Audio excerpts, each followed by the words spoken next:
been called a madman, a tyrant who's fighting this war in Ukraine for over a month now, simply to impose his will to dominate all of Europe. Vladimir Putin, the president of Russia, has been waging a war for over a month now with no signs of stopping. But is he a lone politician? Is he a lone world leader? Or does he have a big team? Well, obviously the answer is he's got his own darbar. A team of people, at least 9 of which we've identified to tell you more about what that inner circle really looks like. Take a look. Hello and welcome to an India Today special broadcast that comes to you from the strife-torn Ukrainian capital Kiev. I'm Gaurav Sawant. The Russian President Vladimir Putin has signaled de-escalation intentions with Ukraine. Now, as this war enters its second month, the question is, advise him, and he is said to be taking only their word on the road ahead. It's very difficult to decipher what goes through his mind, but over the course of the next half hour, we will attempt to decode what's the thinking in Kremlin and the men and women who advise President Putin. The man who started the war, but who does he rely on? Who are his trusted lieutenants? Meet the men and women in Putin's inner circle. In the past 35 days and counting, there has been much speculation about President Putin's larger game plan. Is it restricted just to the Donbass region? Is it regime change here in Ukraine and demilitarizing this country? Or is there a wider game plan and Ukraine is just a small part of it? There has been intense speculation of what the president intends to do, especially before the operation started on the 24th of February. But some analysts argue that Ukraine is part of a wider game plan. The president's game plan is not restricted just to the Donbass region or just demilitarizing Ukraine. Perhaps his wider game plan is bringing back the glory of Tsarist Russia and Soviet Union.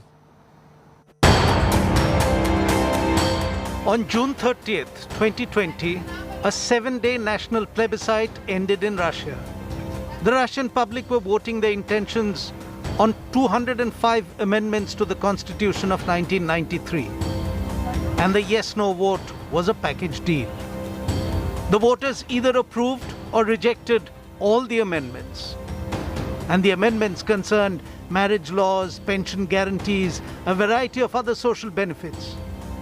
But hidden amongst them was that all-important clause that mattered to only one man.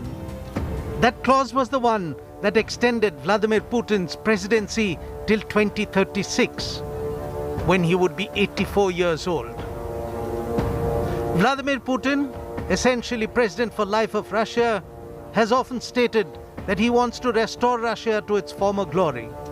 And to do that, he has systematically gone about increasing Russian influence in not just Eastern Europe, but across the world, in Africa and in Asia. Putin's Russia played a major role in the Syrian civil war, where brute force was brought to bear on those against President Bashar al-Assad, effectively propping up the Syrian leader to continue in power. Like Assad, Vladimir Putin has been building a network of friends and vassals across the globe. Strong men who flout the very tenets of democracy that once brought them to power. Next door to Russia, Putin helped Alexander Lukashenko retain control of Belarus after the rigged election of 2021. Russian police advisors and tactics were involved in the crackdown of the widespread protests that overtook the country. Russian methods were used by Lukashenko to brutally subdue dissent. Months later, the Russian forces massed on the Belarusian border drove into Ukraine from the north. In countries around the world, Putin has been seen to help undermine constitutional democratic rules to build up strong leaders in his mold. His so-called friends and allies range from hardline leaders like Viktor Orban of Hungary to Jair Bolsonaro of Brazil. From Turkey, under Recep Tayyip Erdogan to at one time even the United States under Donald Trump. Even as Russian bombardment created havoc in eastern Ukraine, the other president for life and Putin's new friend, strongman of China, Xi Jinping, has not condemned nor criticized either Vladimir Putin or his action in Ukraine. Russia watchers say Ukraine bothered Putin because it was a bastion of increasing Western liberalism, alien in a region Moscow always considered its own area of influence, Eastern Europe. Don't trust Putin. Please, don't be afraid of Putin. Because Putin go as far as we together allow them to go. And if we will be strong and united, we stop Putin. If you find out a compromise with Putin, Putin go further. What probably bothered Putin the most in Ukraine was not the eastward expansion of NATO, which would only have been a military matter, but the spread of concepts like free speech and free choice. Dangerous ideas that pose a bigger threat for someone who has installed himself as president for life. Behind President Putin's desk in the Kremlin, there is a portrait of Tsar Peter the Great, the longest-serving Russian leader ever. But if and when Putin officially retires in 2036, at the age of 84, he would have taken over the title from Tsar Peter. Because that is what Putin possibly finally wants, to go down in history as Putin the Great. Now, President Putin's core team in Kremlin is also split into various groups. There are, of course, those who amplify his words not just to the West, but to the entire world. And the president relies heavily, we are told, on this core team. So be it the foreign minister Sergei Lavrov or the spokesperson of Kremlin, Dmitry Peskov, they very effectively, according to Kremlin, counter the propaganda that comes from the West and give Russia's side of the story when it comes to not just these special operations here in Ukraine, but also the entire military and diplomatic perspective of Russia's plans.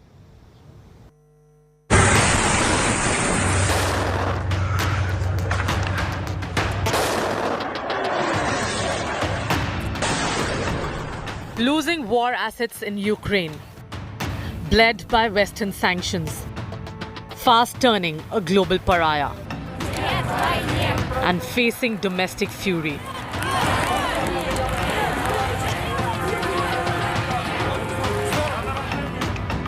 Russian President Putin is banking heavily on a handful of trusted aides who do the Russian president's hatchet jobs with chilling precision.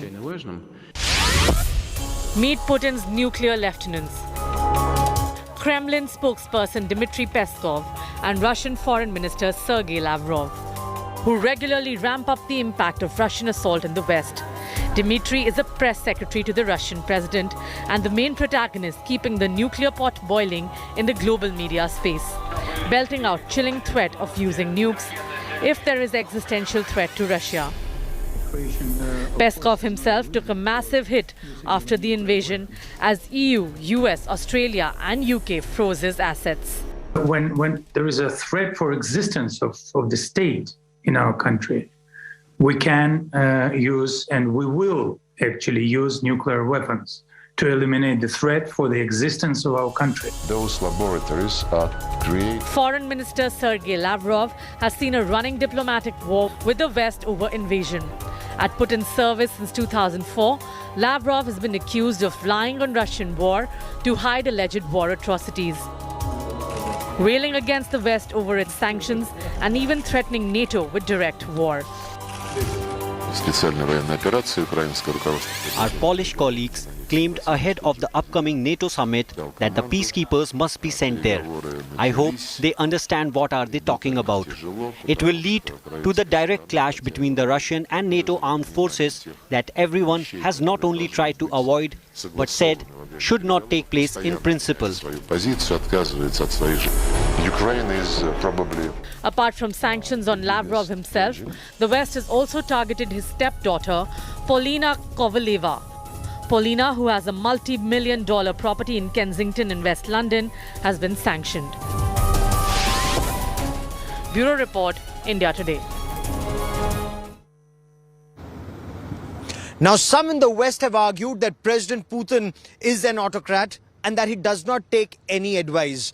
But India Today has reason to believe that the president has a very loyal band of advisors, both military, civil, diplomatic, and he does, as a former spy master, take multiple inputs from every quarter and then arrives at a decision. And once he arrives at a decision, the army is tasked to execute his orders with clinical precision. We now get you more on the president's core team.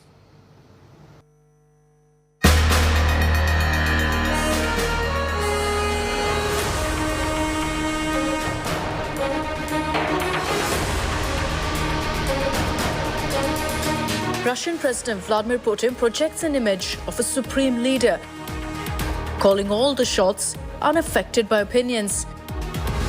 A one-man army. But that might be far from true. Putin has a loyal and committed inner circle comprising security and military advisors. Here's a look at Putin's closest associates who rose through the ranks of Russia's security services. Nikolai Patrushev is the head of Russia's Security Council. He's one of the three loyalists who've been with Putin since the 1970s. Patrushev was the head of the Federal Security Service from 1999 to 2008.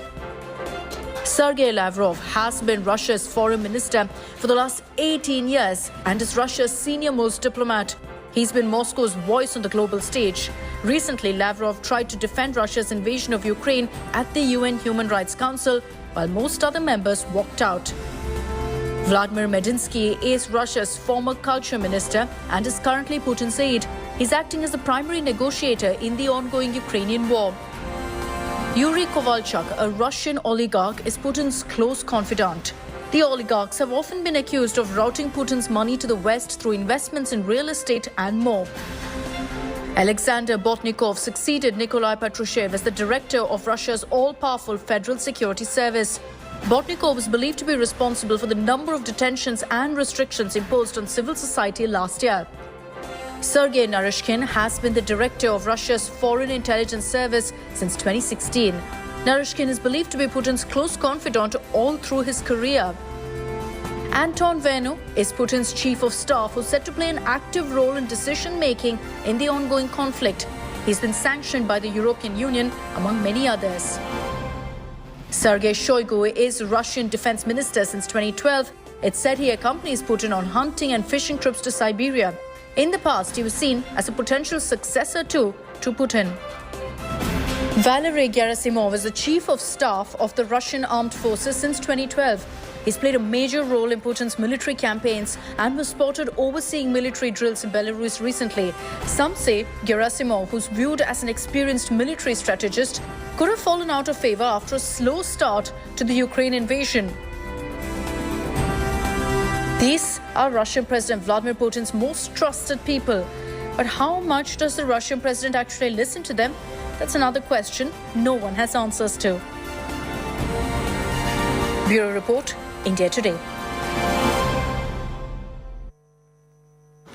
This war is being fought at multiple levels. It's being fought on ground, in the air, at sea, in cyberspace, and in digital space. And this is a war which is actually being fought for every inch of territory and to control the narrative, to control the mind space. While internet and social media are flooded with videos from Ukraine, we now introduce you to those 4 women who are trying to give the Russian side of the story, the Russian perspective of this conflict. Meet the 4 women who are leading the war in cyberspace.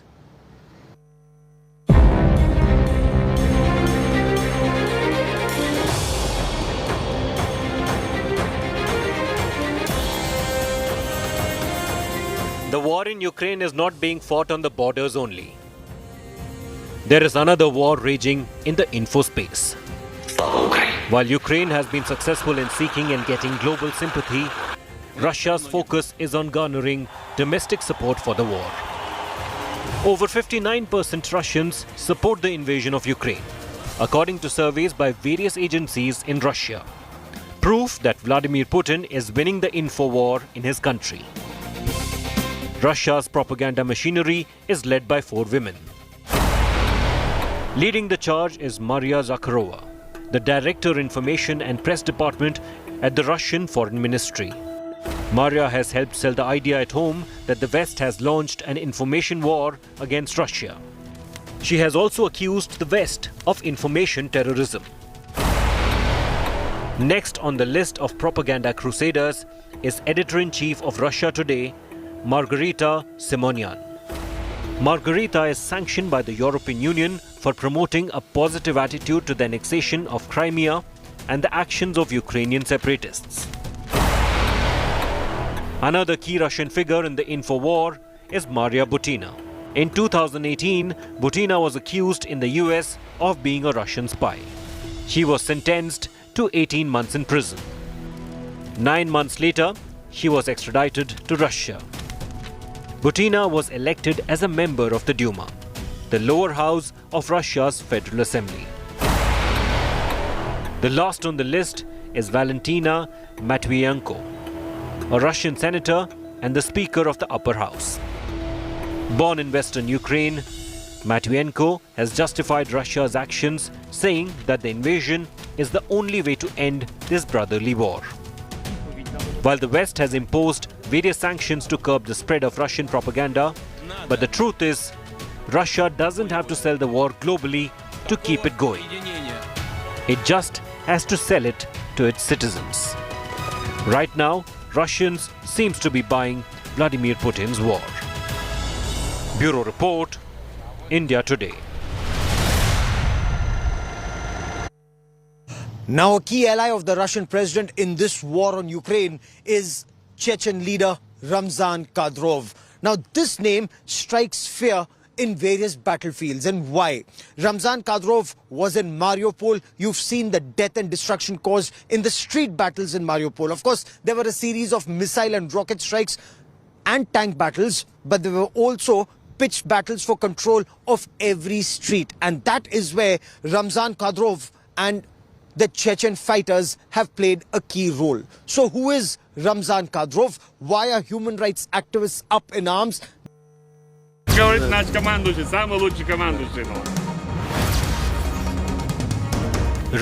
Kadyrov, the man who rules Chechnya with an iron fist. Handpicked by Vladimir Putin for the top job. Someone who wrestles crocodiles with bare hands. Known as Putin's attack dog, Kadyrov has landed in the near-fallen city of Mariupol, where the dreaded Chechen fighters continue their deadly assault. The Chechen warlord is likely to finalize the strategy for his fighters in Mariupol. Kadyrov portrays a macho image of himself, frequently posing with guns and military garb. He has never shied away from flaunting his opulent wealth. A known tyrant who stops at nothing. The Chechen president has been accused of a wide array of human rights violations under his rule. Kadyrov has been accused of ordering torture and extrajudicial killings, along with a string of assassinations of Russian journalists and human rights activists. A number of his Chechen critics who sought asylum abroad were attacked or killed even on foreign soil. Kadyrov imposes regression through violence in Chechnya, where he ordered women to be shot at with paintballs for not observing the Islamic dress code, even urging men to block their wives from using WhatsApp. The Chechen leader also backs polygamy and in the past has ordered purges against homosexuals, going on to claim there is no homosexual person in Chechnya. Ramzan Kadyrov is one of Kremlin's deadliest weapons, and Putin has now decided to unleash Kadyrov on Ukraine. Bureau Report, India Today. With air raid sirens, missile and rocket strikes, tension is only expected to spike in the days and weeks ahead here in Kiev. But that is all we have time for on this special broadcast. With cameraman Lalit Joshi, Gaurav Sawant in Kiev, Ukraine for India Today.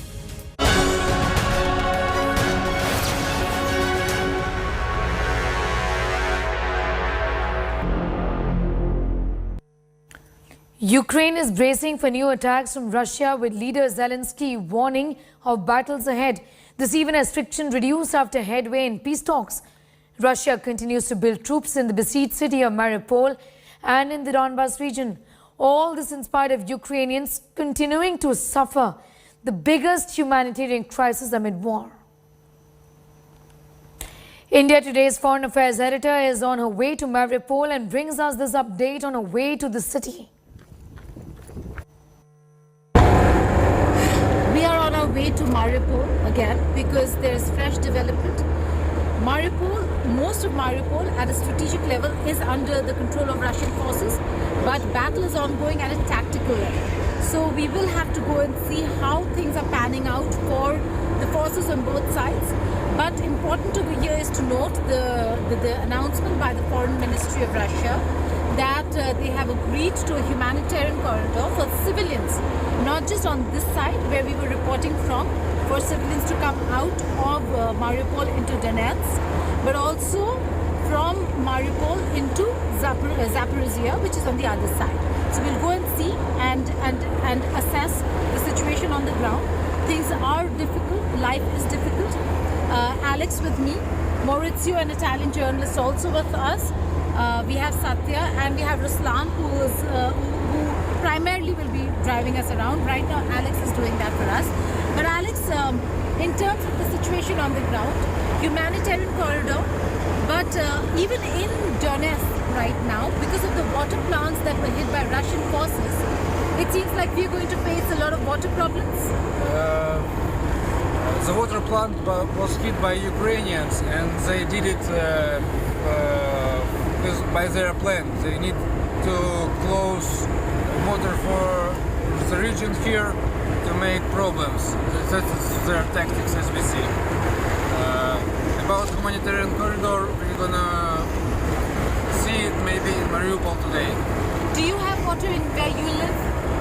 No, my flat now is out of water, and we wait water in 2 weeks when the repairing will be finished.